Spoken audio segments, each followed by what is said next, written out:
Hello, y'all, and welcome to another episode of Too Geek'd Tuesday, where I share what's currently got me too geeked when it comes to strategy, style, and series. Three key areas to amplify your visibility with ease. For those of you who are new to me, my name is Crystal Too Geek'd Pope, and I'm the CEO and visibility strategist of Too Geek'd Marketing. I have over 8 years of experience in digital marketing, events, and fashion, and I am super passionate about making visibility feel natural and easeful instead of forced or overwhelming. Now let's get into what's currently got me too geeked when it comes to strategy. Alrighty, y'all. So today I want to talk about building community on LinkedIn and why that is such a great strategy for your business, right? And so I don't know about you all, but community has been really top of mind for me this year. Building my own community. I have had the privilege of helping others build their community over the years. But one of the things that I wanted to set forth in my business this year was creating a community for my own company. And one of the good things about building these communities, building these relationships, right, is that there's so many ways to go about it.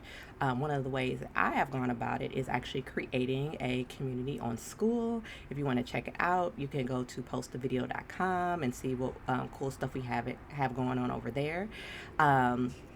But community in general is going to be key, especially as we are entering this age of AI. We're entering this age where people are just taking longer to trust. I don't want to say that people are trusting less, but they are taking longer to trust.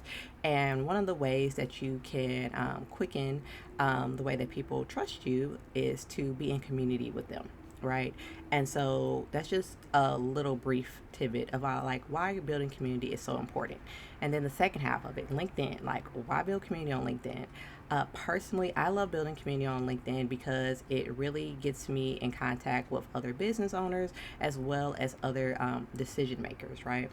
As business owners, whether you are marketing to other businesses, doing B2B, whether you're marketing to consumers, your audience is on there, right? And people on LinkedIn are going to be in a little bit more different state of mind than when they are on a platform like Instagram or TikTok, right?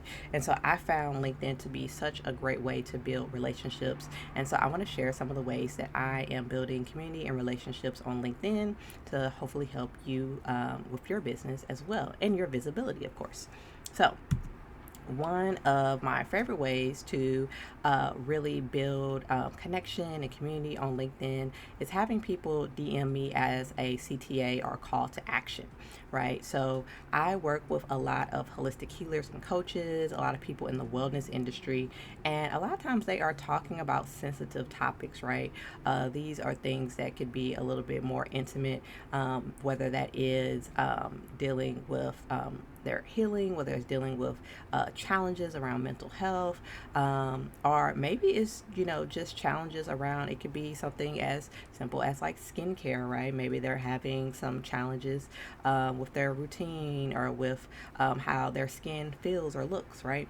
And so, all that to say, a lot of my clients tend to be in a position where they're talking about sensitive things, right? And so not everybody is going to feel comfortable talking about these sensitive matters online, especially with a platform like LinkedIn, where people tend to want to show up a little bit more professional.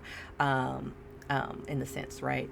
And so, one of my favorite ways to build community connection is to ask people to DM me when I create a post. So, even with me and what I'm talking about, I talk about easeful visibility. I talk about people who are introverted and camera shy, right?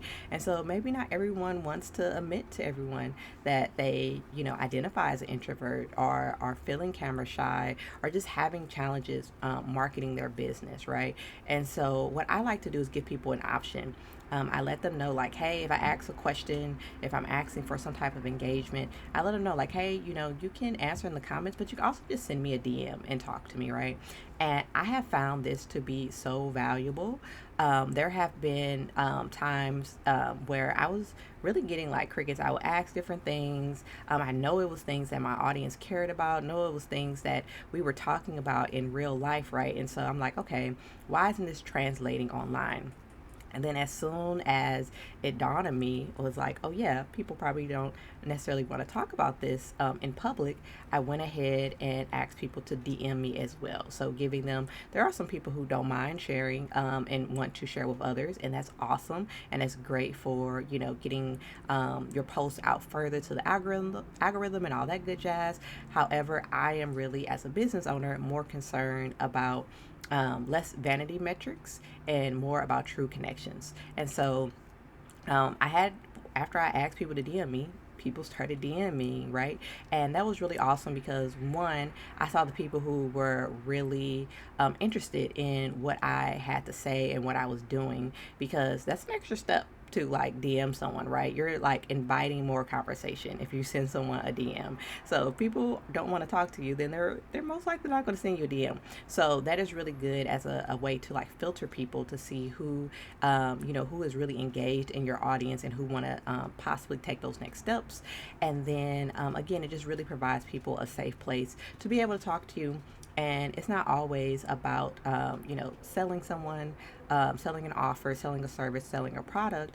Sometimes it's just really getting those conversations and being able to hear what it is that your audience truly wants, and or what your audience is truly finding challenging right now.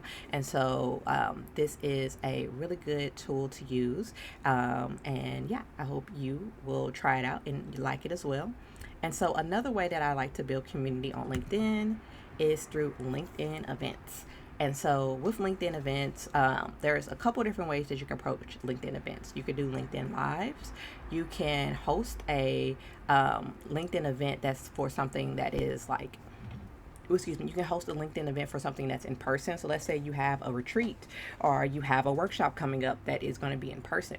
You can still set up a LinkedIn event and just let people know. There's an option that says like, hey, this is going to be something in person. And also, if you are hosting some type of Zoom event, some type of online workshop, you can do the same thing where you set up a LinkedIn event and then direct people to where they can go register for that event, right?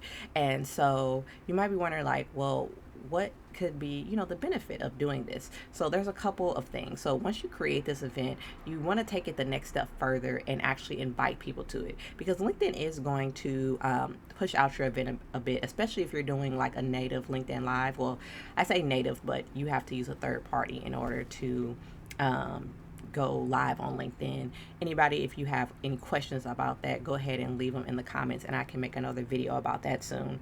But LinkedIn does push out more so LinkedIn Live events. But again, even if you have a in-person or a virtual event hosted somewhere else, it will still push it out a little bit and it will show up in search. So if someone is searching for the topic that you're talking about, you could potentially come up, right? But what makes LinkedIn events super powerful is when you start inviting people, right? So with LinkedIn, you can invite up to 1,000 of your connections, not your followers, but your connections per week to LinkedIn events, right? So if you are someone who has a ton of connections, then you might want to put your event out earlier, maybe 3 weeks, 4 weeks in advance, and then that way you can start stacking of all those people that you can invite. But even if you do have a smaller pool of people that you're inviting, for example, I have an event that I have been running this week. It's called the Post a Video Challenge, and I'm hosting that in my new intro video breakthrough community that I was just mentioning. And so that is going to be something that's hosted online, but off of LinkedIn, right? So I created that and I have it linked where people can go ahead and join the community so that they can participate in the challenge, right? And so with that, I invited about 120 to 160 people to that event using LinkedIn. And so when you invite someone to an event, it gives them a notification and lets them know like, hey, this person has invited you to this. I will say, however, if you're not doing a LinkedIn Live event and you're doing something that is, again, in person or virtually hosted elsewhere, you definitely want to reach out to them, which is another way. In a way, is a bonus because this allows you to build that community, right? And so when I had everyone who RSVP'd, so people who said, yes, I do want to attend this challenge that you're hosting, right? I made sure I sent them all messages and let them know, hey, if you really want to attend this challenge, then don't forget to join the community, here's the link, and I'll see you there, right? And so that gave me an extra touch point with people, because I got people responding back, and they were like, oh yeah, thank you for the reminder for the event. People were telling me like they were excited about it. Some people were telling me like, hey, sorry, I thought I had the time. I'm not able to attend anymore. And I'm like, that's fine. And I was able to tell them when the next event was, which is, I already had a next event plan, but even if you don't have a next event plan, you can let them know like what's the best way to stay in touch. Maybe that's an email list. Maybe that's some type of freebie or your social channel, something of that nature. But whatever it is, it really can start to form that conversation.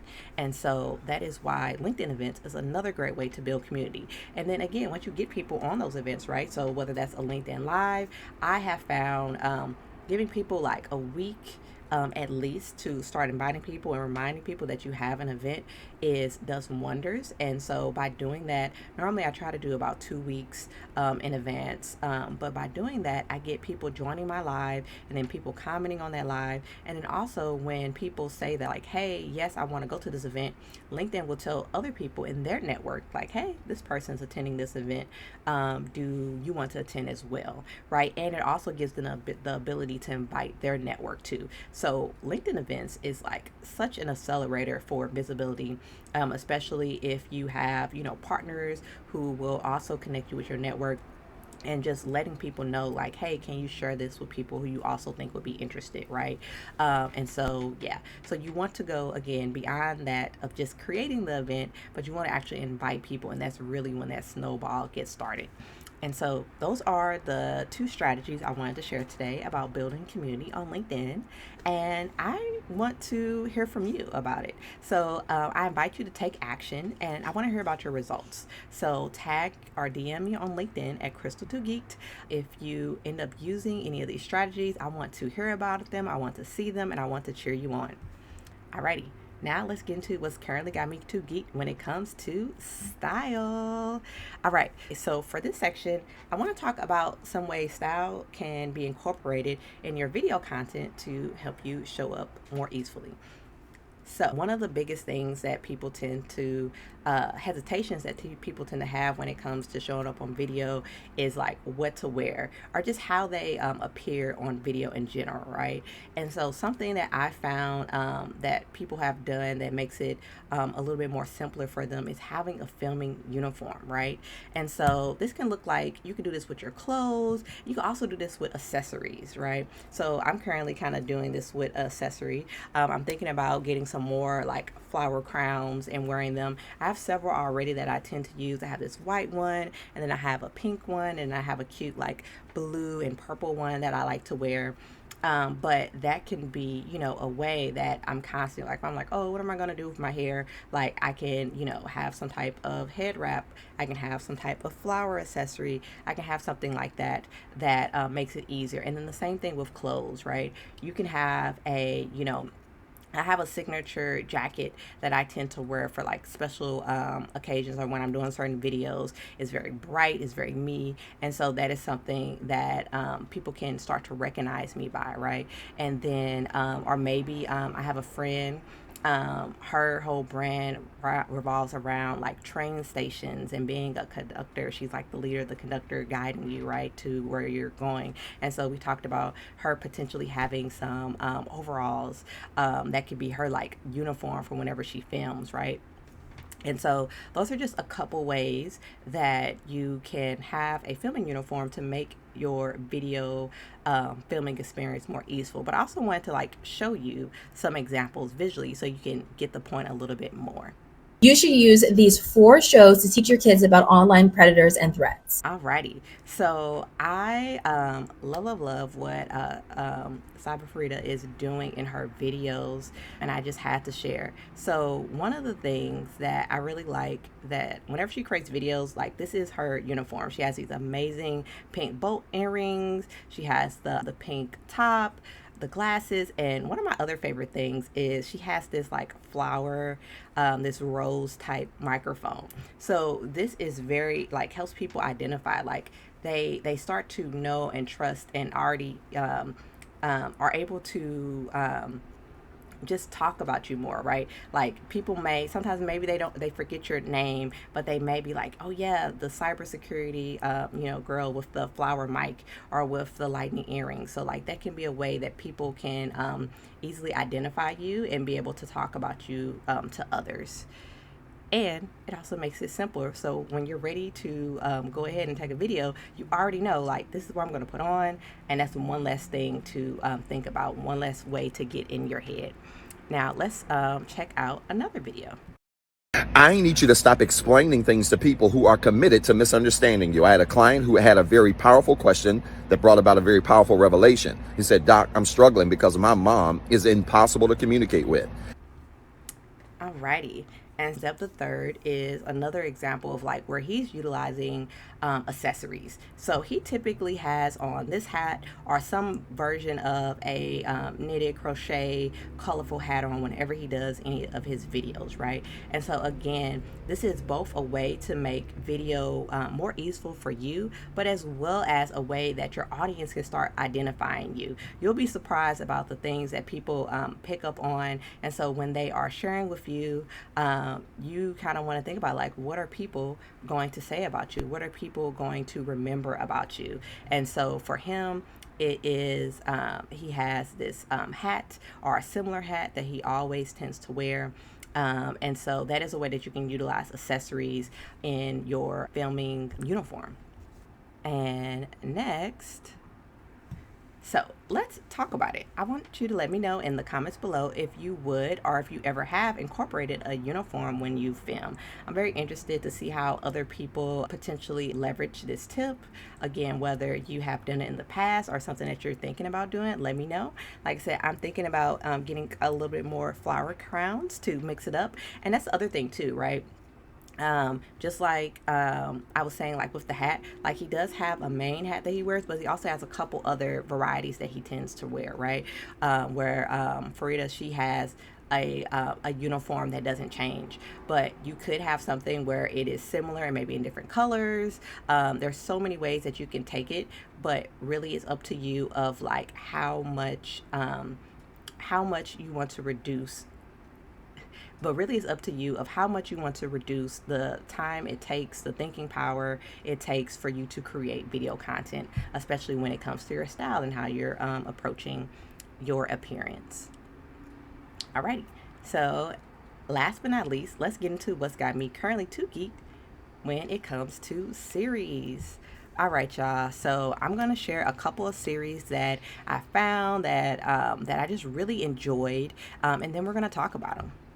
I've written a series of recipes for people with physical and intellectual disabilities. With these recipes, no stoves, no knives, and no standing is required. I pondered what's the lowest impact way to break down the Ritz crackers, and I thought maybe squeezing, maybe people giving it the people's elbow, maybe chucking it against the wall, but in the end I decided just placing it in milk and waiting a couple minutes is best. Alrighty, so I thought this was such a unique series because it blends quite a few different things, right? She has a cooking channel, and with that, she has this series all about disability friendly recipes that you can make, right? And I thought that was really cool.